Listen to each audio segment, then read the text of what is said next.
Bismillahir Rahmanir Rahim. The name of Allah, the Beneficent, the Most Merciful. I'd like to welcome you, dear viewers, to another in our series, The Forces of Evil. Assalamu alaikum wa rahmatullahi wa barakatuh. May Allah's peace and blessings be on each and every one of you. In our series, The Forces of Evil, we continue to look at how the satanic forces, the evil forces within our world, affect human beings in such a way as to deviate them from the path which God has prescribed for them, to cause them to swerve from that path into various forms of false worship, idolatry, etc., which then causes them to lose the benefit from this life. What good there is in it becomes lost when people lose that path and end up in forms of disbelief. Now, we looked at ways in the previous session related to the discouragement of righteousness.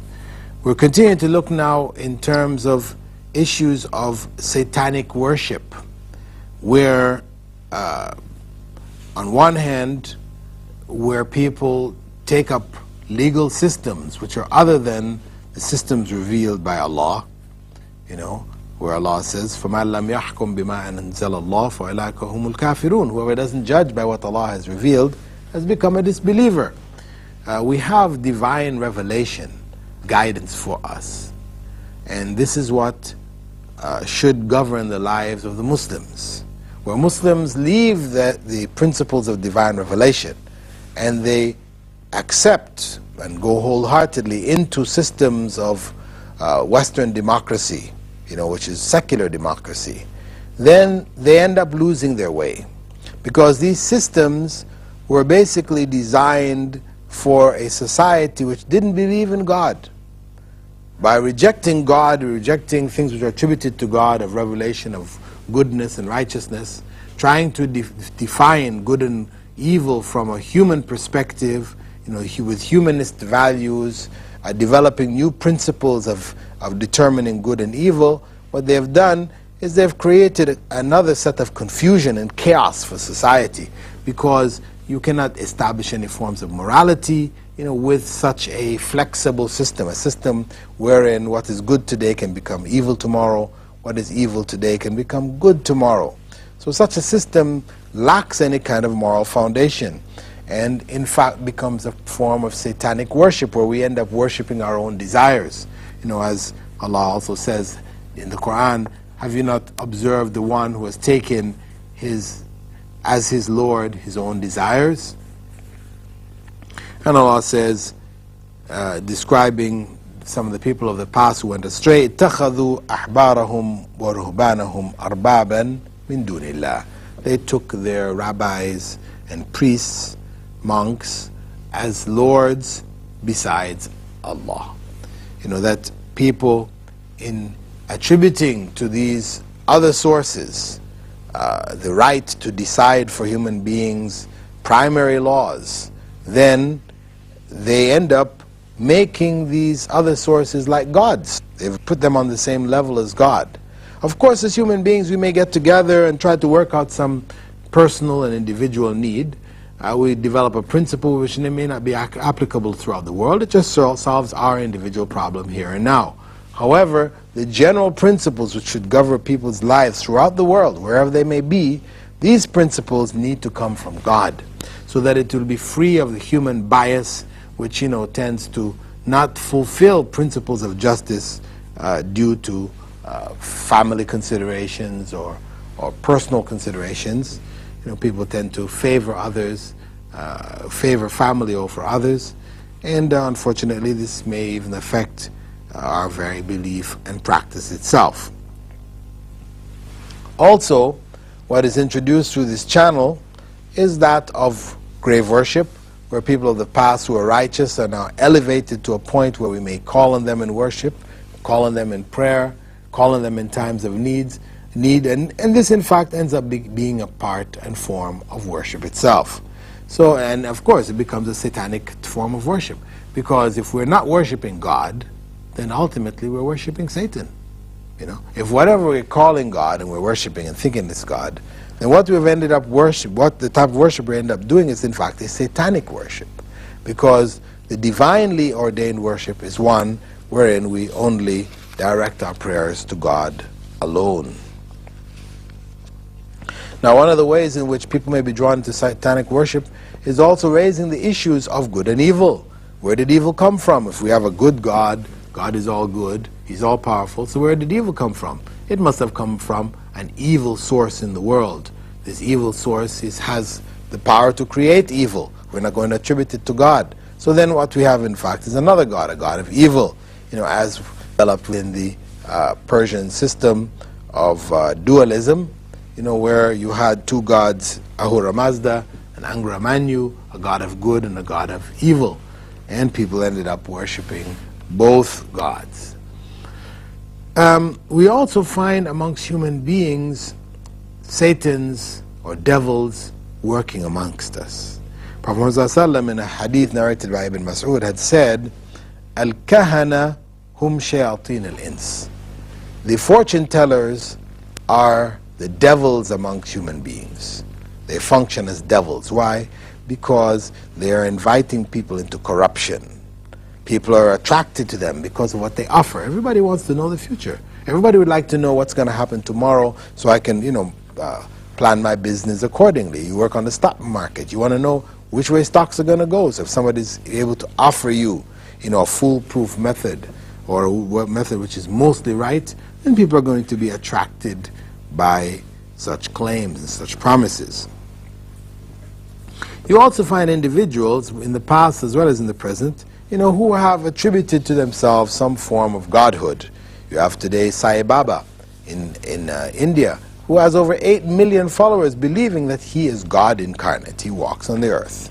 He does a few magical tricks, and people are convinced that he in fact is God. We also have, in recent times, we have individuals like Sheikh Nazim al-Kubrusi, supposedly of the Naqshbandi Sufi order, who promises his followers, a variety of promises. They believe he can be in different locations at the same time. He promises them that when the time comes to die, he will take their soul to the angel of the next life.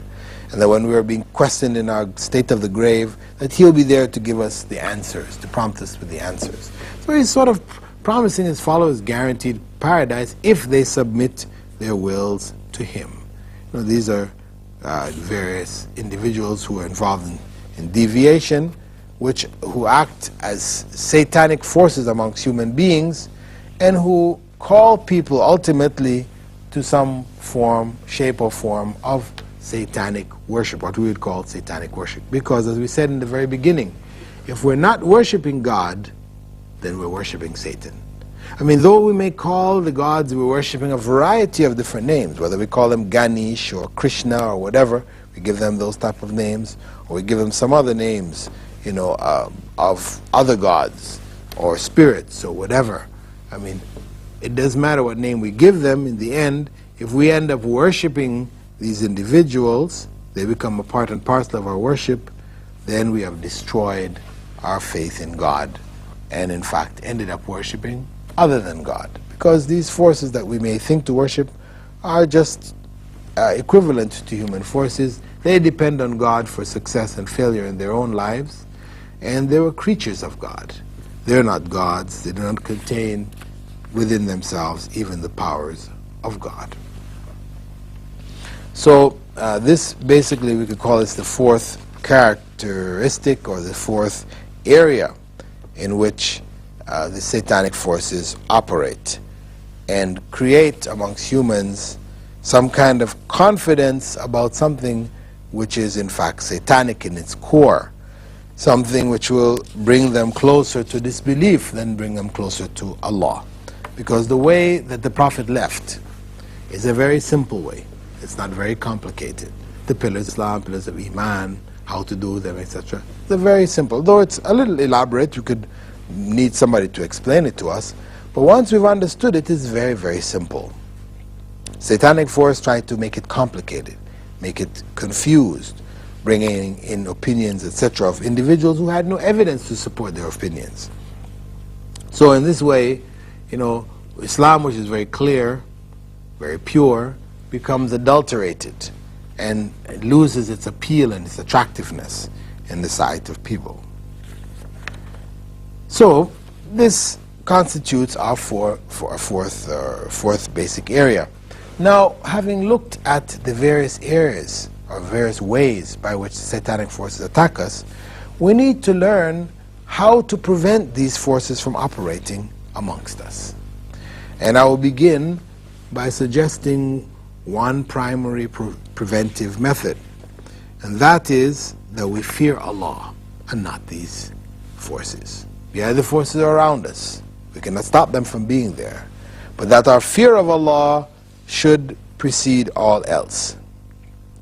And we have a verse in the Quran in which Allah says there, وَأَنَّهُ كَانَ رِجَالٌ مِّنَ الْإِنسِ يَعُوذُونَ بِرِجَالٍ مِّنَ الْجِنِّ فَزَادُوهُمْ رَهَقًا.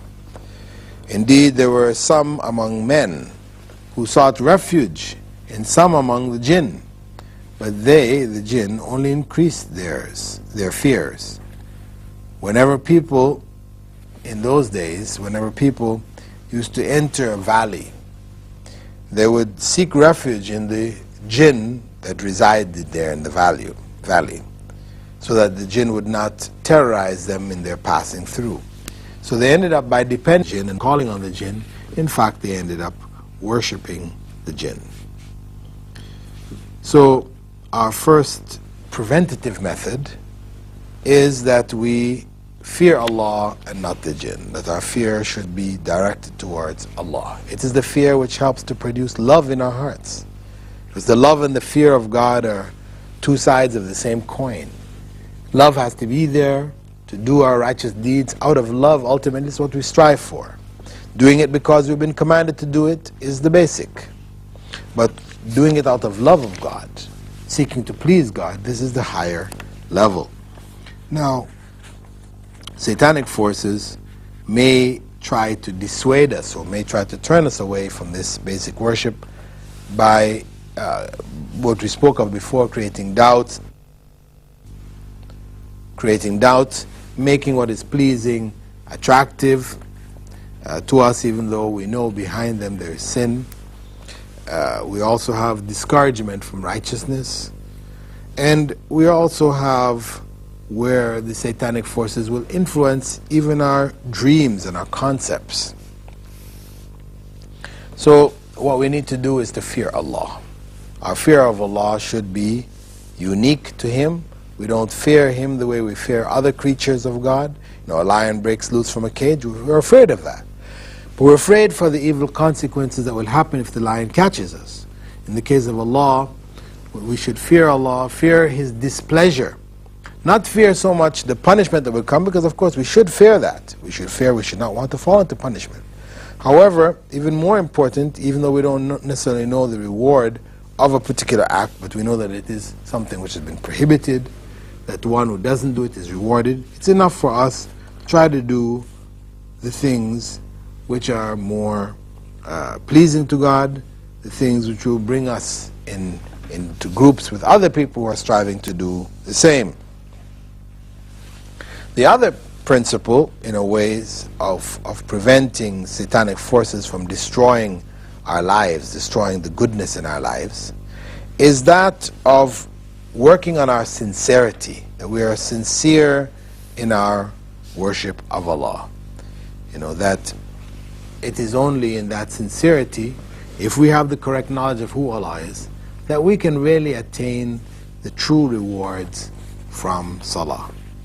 It has to be based on sincerity.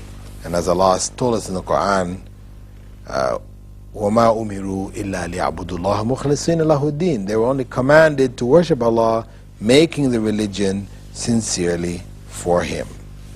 So this is this other area we have to work on, the area of sincerity, an area which each and every one of us lacks to varying degrees. The more we lack it, the less we are inclined to prayer.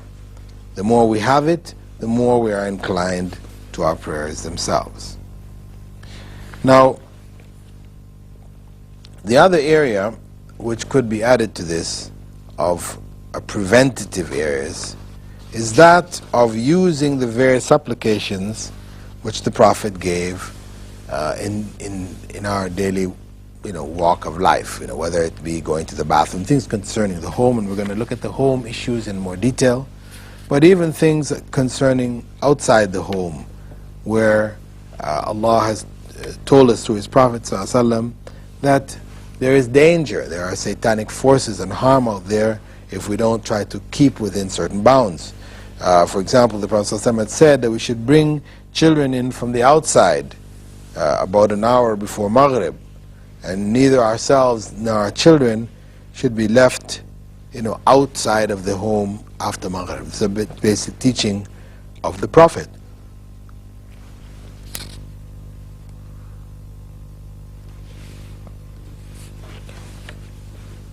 It's a basic teaching because of the fact that it is common amongst us today to let our children out to play. And there is danger when the night falls, because we have even a chapter at the end of the Quran called Al-Falaq, where Allah says there, and seek refuge in Allah from the night when it falls. Min ghasiqin idha waqab, from the night when it falls. Because there is harm. Much of the corruption, etc., takes place at night. The evil forces are more free to operate during the night.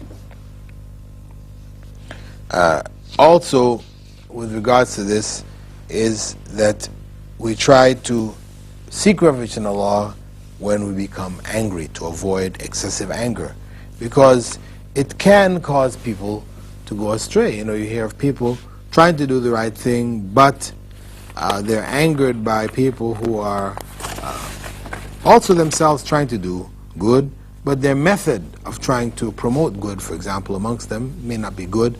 So it leads another person to want to reject the good that they're offering, to turn away. Sometimes people even say, okay, I don't even want to have anything to do with this, religion, if you're going to tell me this and you're going to tell me that, etc. These are satanic ideas which will come into our minds, where we may actually seek to abandon what is good for us, out of pride and out of jealousy and these kind of emotions. Now, as I said, we need to look at the ways to prevent the harm from coming to us. I'm giving some general guidelines. In our next series of programs, what we're going to look at are the basic methods and modes and practices that we can do to prevent satanic forces from affecting our homes, because this is the foundation of society, and this is the area most important. Many of these principles may be applied outside the home also, but primarily, first and foremost, it should be focused in the home itself. With that, dear viewers, I'd like to thank you for being with us in this segment of our program, The Forces of Evil. This is your host, Dr. Bilal Phillips, presenting this program. I hope you have enjoyed and benefited from this segment, and I hope you'll continue to follow our coming segments. Assalamu alaikum wa rahmatullahi wa barakatuh.